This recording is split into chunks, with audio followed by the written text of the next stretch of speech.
ইরানের সবচেয়ে বড় যে শর্ত, এই অঞ্চলে যুদ্ধ একেবারে বন্ধ করতে হবে। ইউরেনিয়াম সমৃদ্ধকরণের ক্ষেত্রে মার্কিন যুক্তরাষ্ট্রের প্রস্তাব হচ্ছে যে 20 বছরের জন্য এটি স্থগিত করতে হবে, কিন্তু প্রথমে ইরান বলেছে যে এটি তারা 5 বছরের জন্য করতে রাজি হয়েছে। আসসালামু আলাইকুম প্রিয় বন্ধুরা, দেশে ও প্রবাসে যে যেখান থেকে দেখছেন প্রত্যেককে শুভেচ্ছা জানাচ্ছি আমি সাইদুল ইসলাম।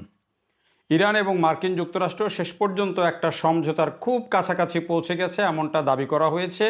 বিভিন্ন গণমাধ্যমের খবরে মার্কিন যুক্তরাষ্ট্র থেকে শুরু করে বিশ্বের প্রায় সমস্ত বড় বড় গণমাধ্যমে এটি নিয়ে রিপোর্ট করছে যে সমঝোতার খুব কাছাকাছি ইরান এবং মার্কিন যুক্তরাষ্ট্র, এবং বলা হচ্ছে যে আগামী 48 ঘন্টার মধ্যেই একটা কিছু ঘটতে পারে এই সমঝোতার, সেটি এখন কিন্তু বলা হচ্ছে। এবং এই 48 ঘন্টার মধ্যে পাকিস্তানে অথবা জার্মানিতে একটা বৈঠক হতে পারে এমন কথাও বলা হচ্ছে। সমঝোতার জন্য একটা বৈঠক হতে পারে। বলা হচ্ছে যে 1 পৃষ্ঠার একটি চুক্তি, যেই 14 দফা ইরান দিয়েছিল মার্কিন যুক্তরাষ্ট্রকে, সেটিরই মোটামুটি একটা দর কষাকষির মধ্য দিয়ে এগোচ্ছে এবং দর কষাকষিতে খুব কাছাকাছি দুই দেশই চলে এসেছে। এটি দুই পক্ষ থেকেই এবং মধ্যস্থতাকারীদের পক্ষ থেকেই দাবি করা হয়েছে, যদিও ডোনাল্ড ট্রাম্পের হুমকি ধামকি এখন পর্যন্ত অব্যাহত আছে। তবে একটি কাছাকাছি জায়গায় পৌঁছানো গেছে এমনটা বলা হচ্ছে, এবং সমঝোতা যদি হয় তাহলে আপাতত ইরান $2000 কোটি পাবে। তাদের যে বিভিন্ন জায়গায় আটকে আছে যেই সম্পদ, সেগুলো থেকে ছাড় পাবে। এবং এই বিষয়টাতে আরও কে কোন দিকে কত দর কষাকষি করছে সেই বিষয়টি আজকে মূলত আলোচনা করব। এবং যদি সমঝোতা হয় তাহলে কবে নাগাদ হরমুজ প্রণালী খুলবে, কবে নাগাদ, সেই বিষয়গুলো উঠে আসবে আলোচনায়। আশা করছি আপনাদের ভালো লাগবে। তো যেটি প্রথমে কথা, যে ইরান যে 14 দফা দিয়েছিল, সেই 14 দফা 1 পৃষ্ঠার একটি দফা, সেখানে সেই দফাগুলো নিয়েই কিন্তু এখন দর কষাকষি হচ্ছে। এবং যেটি বলা হচ্ছে যে প্রথমত যেই টার্গেটটা সেট করা হচ্ছে যে আগামী 30 দিনের মধ্যে এই হরমুজ প্রণালীকে খুলে দিয়ে এবং দুই পক্ষ থেকে অবরোধ তুলে নিয়ে শান্তি আলোচনার জন্য 30 দিনের একটা সময়সীমা প্রথমে নির্ধারণ করা হয়েছে। এবং এই 30 দিনের মধ্যে আগে হরমুজ প্রণালী অবমুক্ত করে দিয়ে দুই পক্ষ থেকে তারপরে যে আলোচনায় যে বিষয়গুলো আসবে সেটি হচ্ছে যে মূলত এখন দর কষাকষিটা হচ্ছে ইউরেনিয়াম সমৃদ্ধকরণ নিয়ে। ইউরেনিয়াম সমৃদ্ধকরণের ক্ষেত্রে মার্কিন যুক্তরাষ্ট্রের প্রস্তাব হচ্ছে যে 20 বছরের জন্য এটি স্থগিত করতে হবে, কিন্তু প্রথমে ইরান বলেছে যে এটি তারা 5 বছরের জন্য করতে রাজি হয়েছে।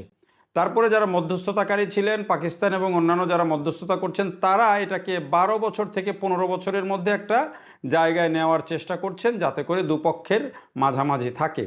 তো বেশিরভাগজন যেটি বলেছেন মধ্যস্থতাকারীরা গণমাধ্যমগুলোকে, যে সূত্রের বরাত দিয়ে যে রিপোর্টগুলো হচ্ছে সেখানে বলা হচ্ছে ইরান শেষ পর্যন্ত হয়তো 12 থেকে 15 বছরের এই সময়সীমার মধ্যে রাজি হতে পারে।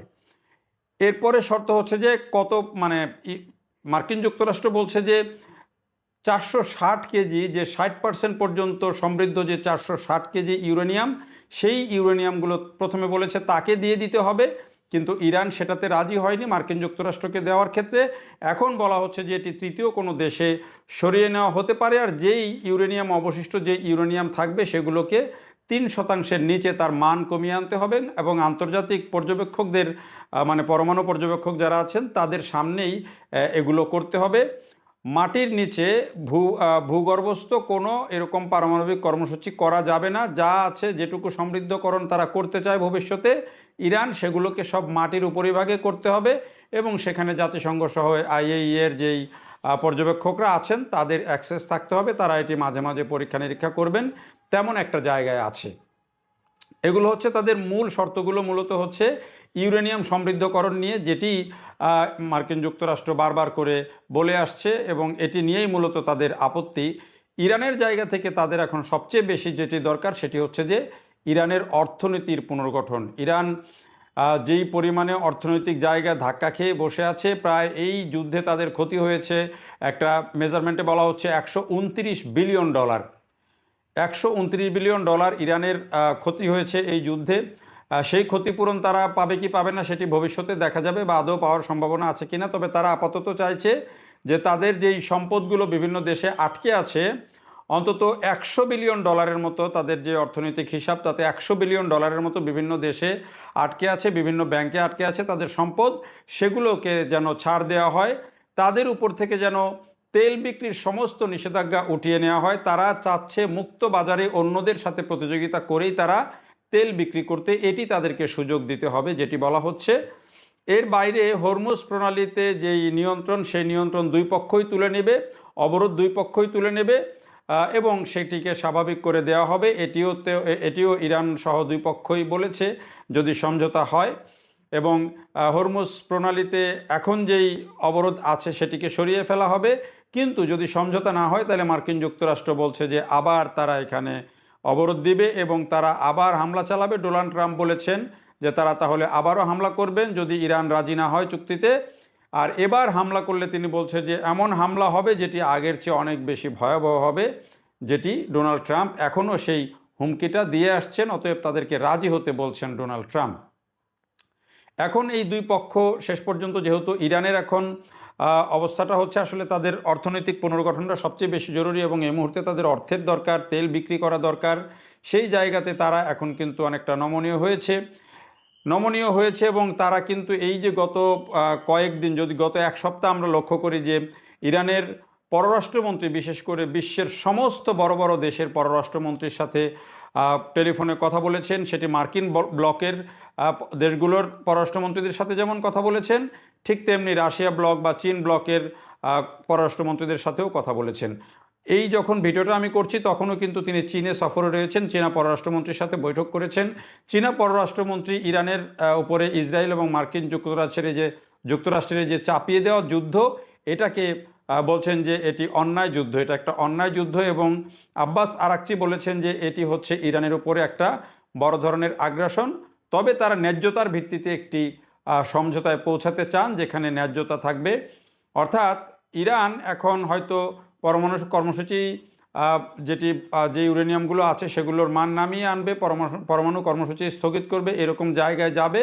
কিন্তু বিনিময়ে ইরানের অর্থনীতি যেন সচল হয়, ইরান যেন আবার ঘুরে দাঁড়াতে পারে, সেই জায়গাটার নিশ্চয়তা ইরান চাচ্ছে। এবং সবচেয়ে বড় যেটি চাওয়া সেটি হচ্ছে যে ইরানের সবচেয়ে বড় যে শর্ত, এই অঞ্চলে যুদ্ধ একেবারে বন্ধ করতে হবে। এটি হচ্ছে তাদের মূল শর্ত যে এই অঞ্চল থেকে যুদ্ধ বন্ধ করতে হবে। তারপরে অন্যান্য বিষয়গুলো সামনে আসবে, আলোচনা হবে এবং ধীরে ধীরে সেগুলো সমঝোতায় পৌঁছাবে। এই হচ্ছে অবস্থা। এখন এই অবস্থার মধ্যে বলা হচ্ছে যে আগামী 48 ঘন্টার মধ্যে একটা কিছু ফলাফল পাওয়া যাবে এবং সেই ফলাফল পাওয়া গেলে এরই মধ্যে কিন্তু এই যে ঘোষণা এবং যে আলোচনার যে পজিটিভ বাতাবরণ, তার কারণে কিন্তু তেলের দাম কমতে শুরু করেছে। হরমুজ প্রণালীতেও গতকালকে যেই দুপক্ষ হামলা করেছিল সেই হামলাও কিন্তু আর আজকে হয় নাই। ফলে এই পরিস্থিতি যদি পজিটিভলি অগ্রসর হয় তাহলে অল্প সময়ের মধ্যেই এখন যে বিশ্বের তেলের যে বড় সংকট, এখন যে অর্থনীতির যে বড় সংকট দেখা দিয়েছে সেটি কাটবে এবং ইরান তার পুনর্গঠনের জন্য, তার যেই অর্থনৈতিক রিস্ট্রাকচারের জন্য তারা এখন কিন্তু যে ডিপ্লোমেসি করছে, পাশাপাশি এই যে তাদের উপরে যেন নতুন করে আর কোনো আগ্রাসন না হয় সেটিও তারা নিশ্চিত করতে চাইছে। এ কারণে ইরানের পররাষ্ট্রমন্ত্রী কিন্তু রাশিয়া, চীন সব দেশের সাথেই কিন্তু কথা বলছে এবং চীন এবং রাশিয়া ইরানকে কিন্তু অকুণ্ঠ সমর্থন যেটাকে বলে সেই সমর্থন দিয়েছে এবং স্পষ্ট ভাষায় তাদের পক্ষে কথা বলেছে। এখন দেখার বিষয় যে শেষ পর্যন্ত এই যে মধ্যস্থতা যারা করছেন এবং যে আলোচনা চলছে সেটি চূড়ান্ত পরিণতি পায় কিনা এবং সেটির ফলাফলে এই অঞ্চল থেকে যুদ্ধের যে দামামা নতুন করে বেজে উঠেছিল সেটি বন্ধ হয় এবং এই মধ্যপ্রাচ্যে স্থায়ীভাবে একটা শান্তির বাতাবরণ তৈরি হোক, সেটি কিন্তু সবাই চাইছে। গোটা বিশ্ব সেদিকে তাকিয়ে আছে। দেখার জন্য সবাইকে অনেক ধন্যবাদ।